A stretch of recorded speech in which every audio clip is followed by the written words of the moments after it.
आप सभी को जय मसीह की द बाइबल पोर्शन में आपका स्वागत है। हमारा आज का वचन है यिर्मयाह की पुस्तक 26वां अध्याय वचन 12 से 24।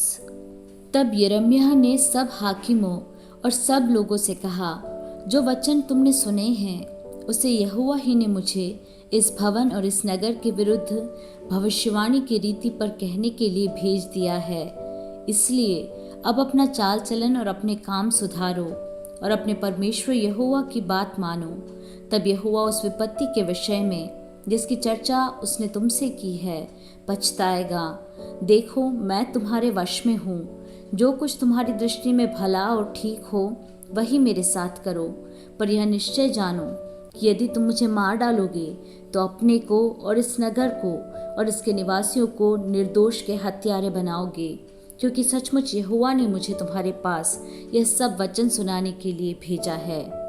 तब हाकिमों और सब लोगों ने याजकों और नबियों से कहा, यह मनुष्य प्राणदंड की योग्य नहीं है, क्योंकि उसने हमारे परमेश्वर यहोवा के नाम से हमसे कहा है। तब देश के पुरनियों में से कितनों ने उठकर प्रजा की सारी मंडली से कहा, यहूदा के राजा हिजकिय्याह के दिनों में मोर्सेतवासी मीकायाह भविष्यवाणी कहता था। उसने यहूदा के सारे लोगों से कहा, सेनाओं का यहोवा यूं कहता है कि सिय्योन जोत कर खेत बनाया जाएगा और यरूशलेम खंडहर हो जाएगा और भवन वाला पर्वत जंगली स्थान हो जाएगा। क्या यहूदा के राजा हिजकिय्याह ने या किसी यहूदी ने उसको कहीं मरवा डाला? क्या उस राजा ने यहोवा का भय न माना और उससे विनती न की? तब यहोवा ने जो विपत्ति उन पर डालने के लिए कहा था उसके विषय क्या वह न पछताया? ऐसा करके हम अपने प्राणों की बड़ी हानि करेंगे।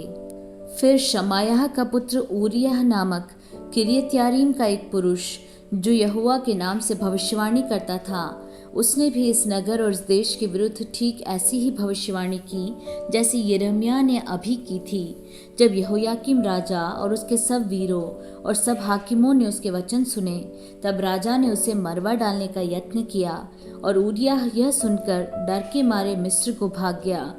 तब यहोयाकीम राजा ने मिस्र में लोग भेजे, अर्थात अकबोर के पुत्र एलनातान को कुछ और पुरुषों के साथ मिस्र को भेजा। वे ऊरिय्याह को मिस्र से निकालकर यहोयाकीम राजा के पास ले आए और उसने उसे तलवार से मरवाकर उसके शव को साधारण लोगों की कब्रों में फिकवा दिया।